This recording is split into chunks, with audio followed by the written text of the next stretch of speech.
सीधा रुख करेंगे दिल्ली विधानसभा का। आज वहां मुख्यमंत्री रेखा गुप्ता क्या रिपोर्ट पेश कर रही है, दिखाते हैं आपको। में बेच दिया गया है। हम आज इस सदन के माध्यम से कहते हैं, इसे भी हम लिटिगेशन में चैलेंज करेंगे और शेयर को वापस लेके आएंगे।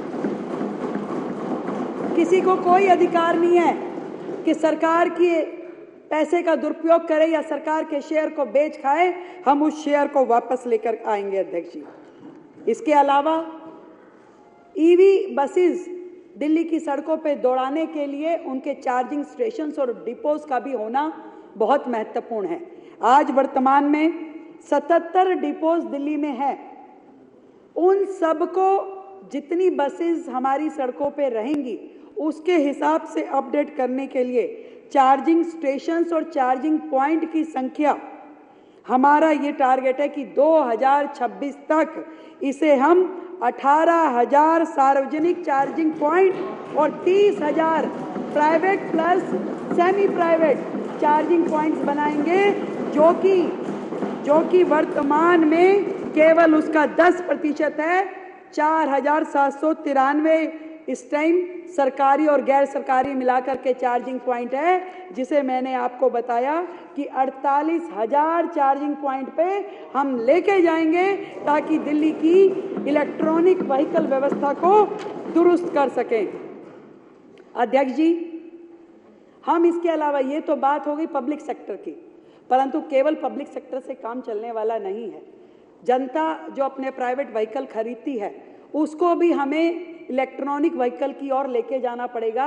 इसके लिए सरकार की ओर से इलेक्ट्रॉनिक व्हीकल पॉलिसी बनाई जाएगी, जिसमें अधिक से अधिक प्रोत्साहन जो है जनता को दिया जाएगा ताकि वो लोग इलेक्ट्रॉनिक व्हीकल लें, उसका उपयोग करें और इस पूरे के पूरे वायु प्रदूषण को कम करने की दिशा में पूरी दिल्ली एक मुश्त एक साथ होकर के खड़ी हो।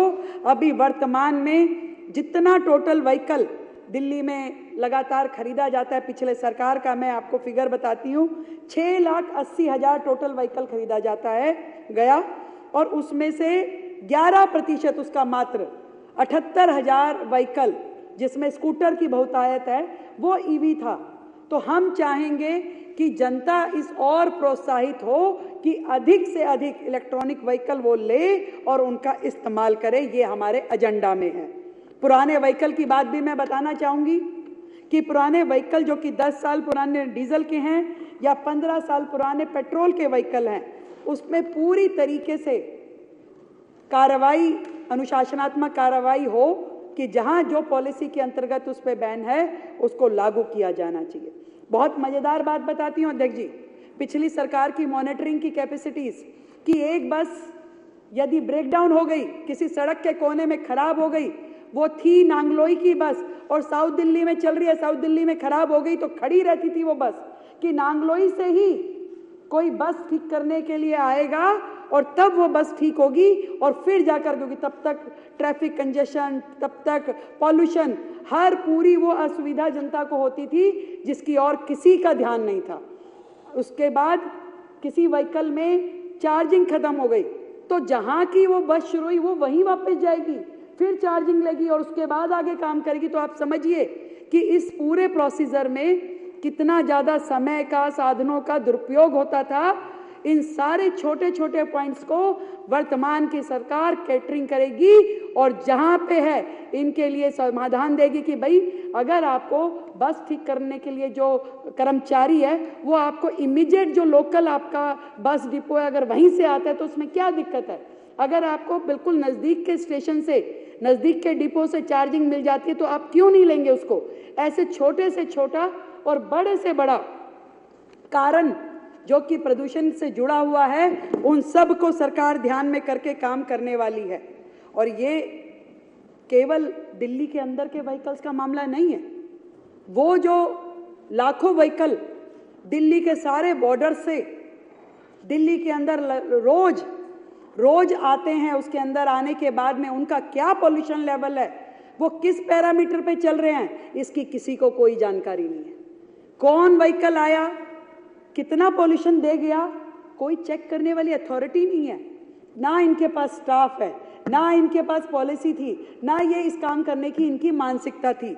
अब हम नई सरकार की ओर से दिल्ली से बाहर से आने वाले व्हीकल जो दिल्ली की बाउंड्रीज में आते हैं उनके लिए भी एक नई पॉलिसी लाएंगे कि उनके लिए कौन सा पॉल्यूशन सर्टिफिकेट लागू होगा, उनको क्या क्या मायने होंगे, उन्हें क्या क्या करना होगा दिल्ली में आने से पहले, ताकि दिल्ली में आने वाला एक भी व्हीकल ऐसा ना हो जो दिल्ली को पॉल्यूशन देके जाए।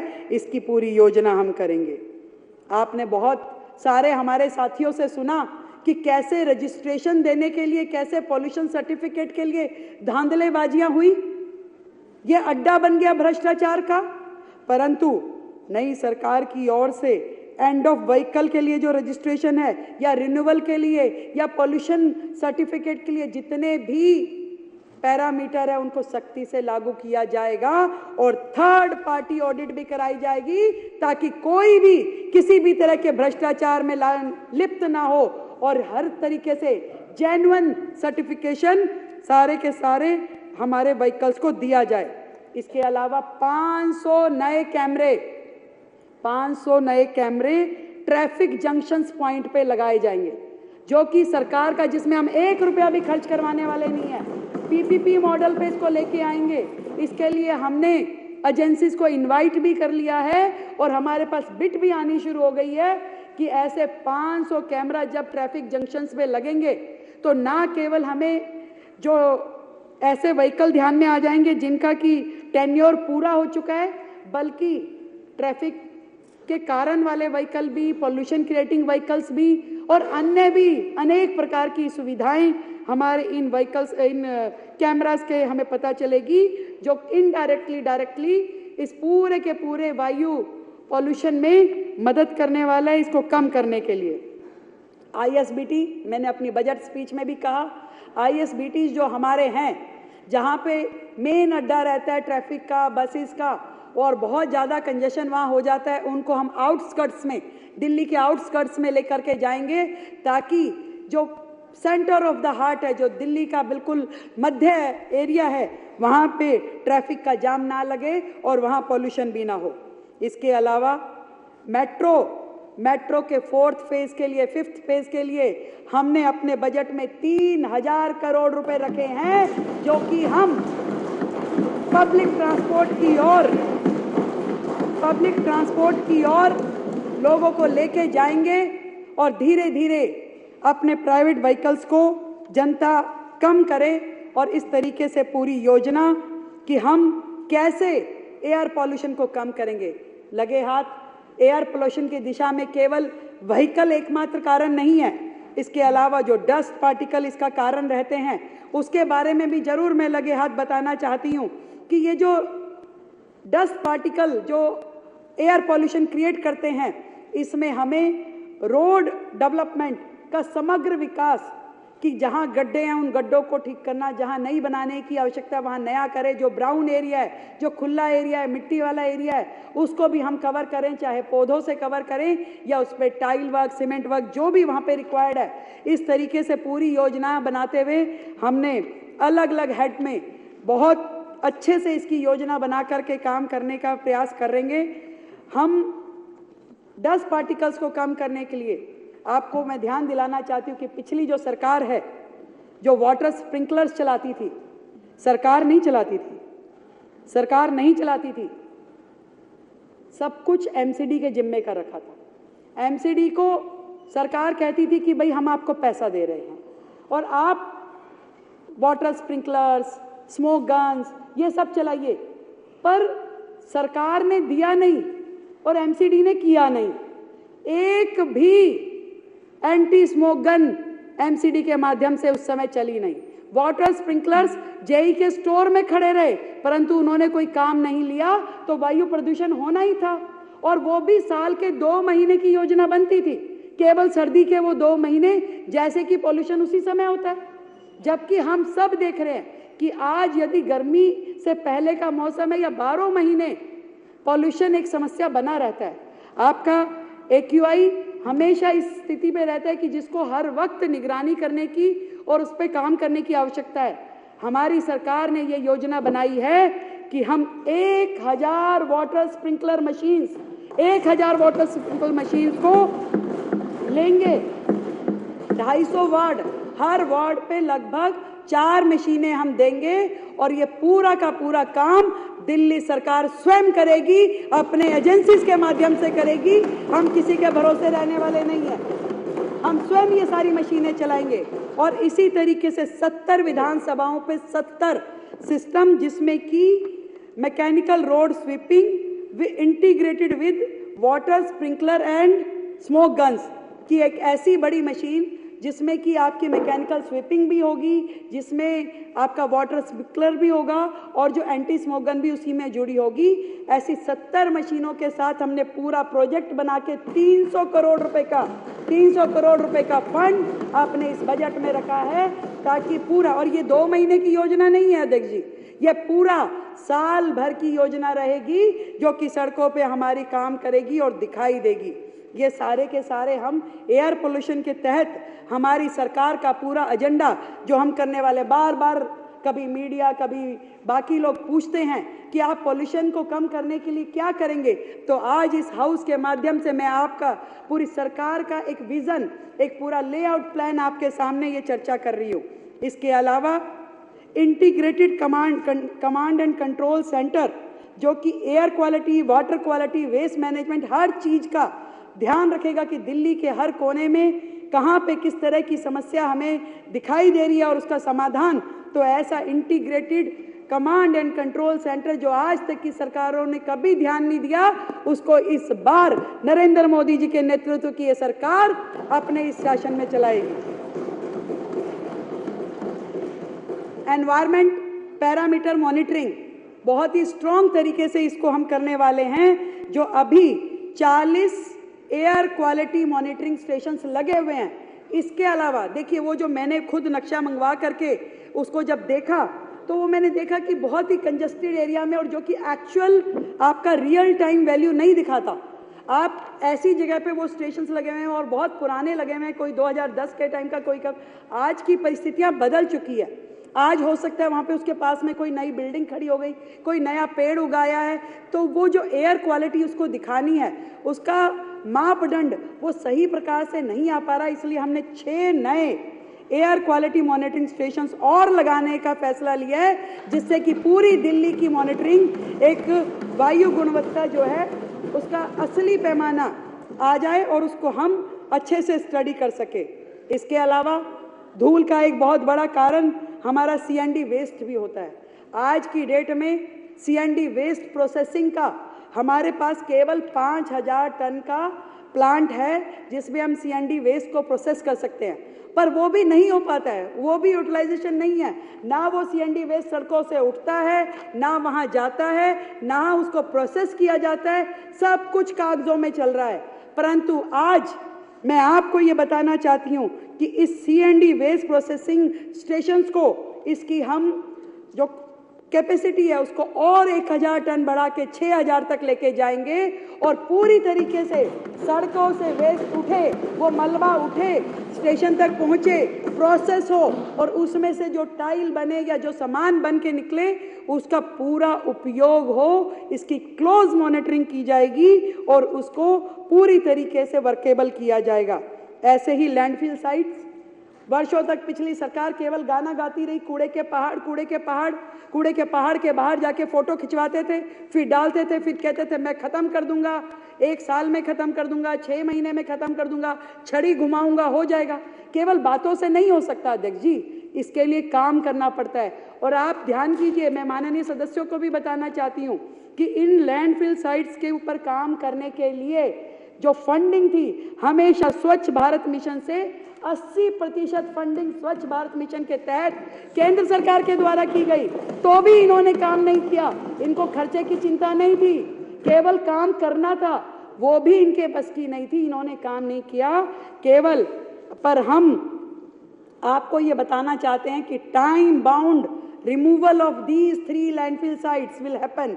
इसको हम करेंगे और लगातार इसके ऊपर हमारा हर 3 महीने में इसका कितना एरिया हमने और इसको कवर कर लिया, कितना हमने इसमें से मटेरियल उठा दिया है, इसको हम पूरी तरीके से ध्यान करेंगे।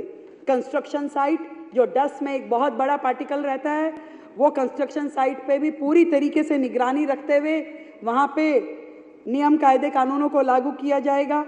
एक और चीज मैं इसमें जोड़ना चाहती हूँ, जैसे वेस्ट टू एनर्जी प्लांट हमारे चल रहे हैं, कूड़े का निष्पादन एनर्जी में कन्वर्ट करके किया जा रहा है, उसका भी पूरी तरीके से उसका यूटिलाइजेशन हो, उन प्लांट्स का जरूरत के अनुसार नया प्लांट खुले, उसकी भी हम चिंता करेंगे। और एक नया ई वेस्ट के ऊपर एक नया इको पार्क, जिसमें कि पूरे के पूरे शहर का ई वेस्ट प्रोसेस करने का काम दिल्ली सरकार करेगी, क्योंकि वो ई वेस्ट जो है दिल्ली में ऐसे कई जगह हैं, खासकर यमुना पार्क की तरफ ई वेस्ट के ऐसे ऐसे लोगों ने अड्डे बनाए हुए हैं जहां वो उसको जलाते हैं और उसका जो धुआं होता है वो सबसे खतरनाक होता है। ये वो साइट है एयर पोल्यूशन की जिसकी और कभी कोई काम नहीं हुआ। तो हमारे कार्यकाल में इको पार्क जो है ई वेस्ट को मैनेज करने के लिए, उसको समाप्त करने के लिए साइंटिफिक तरीकों से हम इस पूरे ई वेस्ट को मैनेज करेंगे, इसको खत्म करेंगे, और वो भी बिना एयर पोल्यूशन के। ये इस सरकार का ध्येय है। अध्यक्ष जी, मैं आज आपके समक्ष से, आपके माध्यम से पूरी जनता को, दिल्ली की जनता को बताना चाहती हूँ, ना केवल इतना, इसके अलावा तीसरा पॉजिटिव काम कि दिल्ली में हरित दिल्ली, ग्रीन दिल्ली, पौधे लगे। इससे पहले की सरकारें पौधे लगाती थी परंतु कागजों में।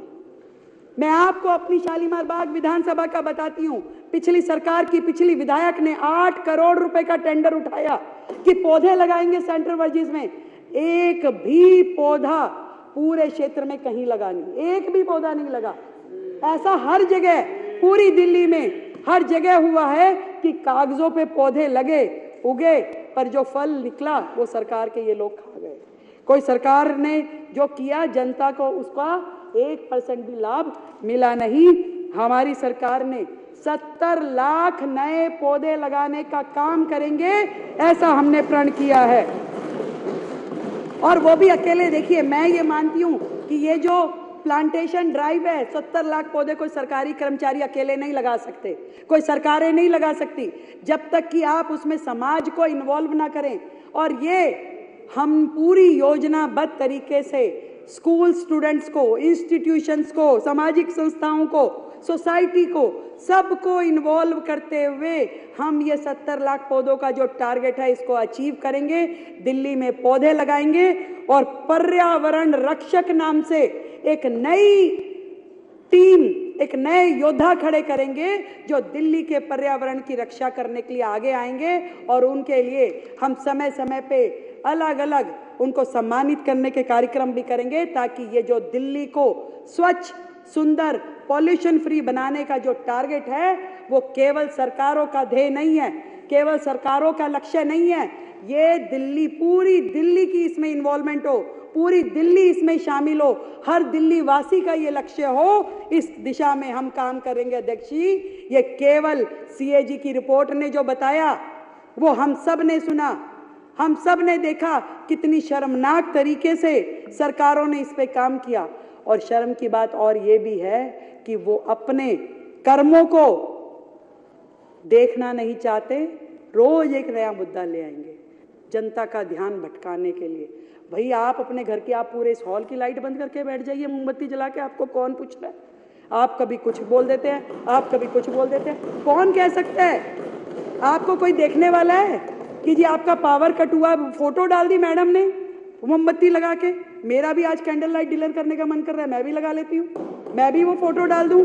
तो इसका मतलब ये नहीं है कि मेरे घर में लाइट नहीं है। अब इसके ऊपर भी सीएजी रिपोर्ट बिठानी पड़ेगी कि मैडम ने ऐसा किया, क्या किया।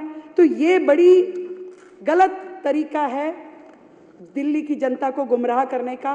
परंतु हमारी सरकार पॉजिटिव तरीके से, पॉजिटिव दिशा में काम करेगी, इसका मैं दिल्ली की जनता को और इस पूरे सदन को विश्वास दिलाती हूं। और अपनी बात को, अब देखो एक ट्रेंड शुरू हो गया है, आखिरी में एक शेर बोलना बहुत जरूरी है।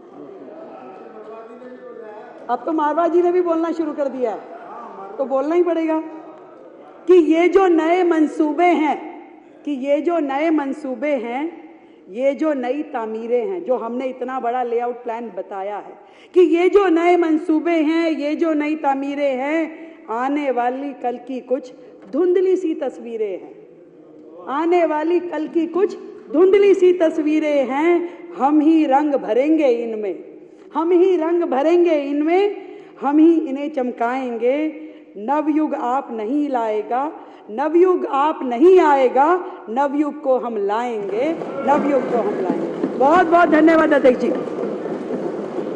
माननीय सदस्यगण, सदन ने वर्ष 2021 में समाप्त हुए वर्ष के लिए दिल्ली में वाहनों से होने वाले वायु प्रदूषण की रोकथाम और शमन की परफॉर्मेंस ऑडिट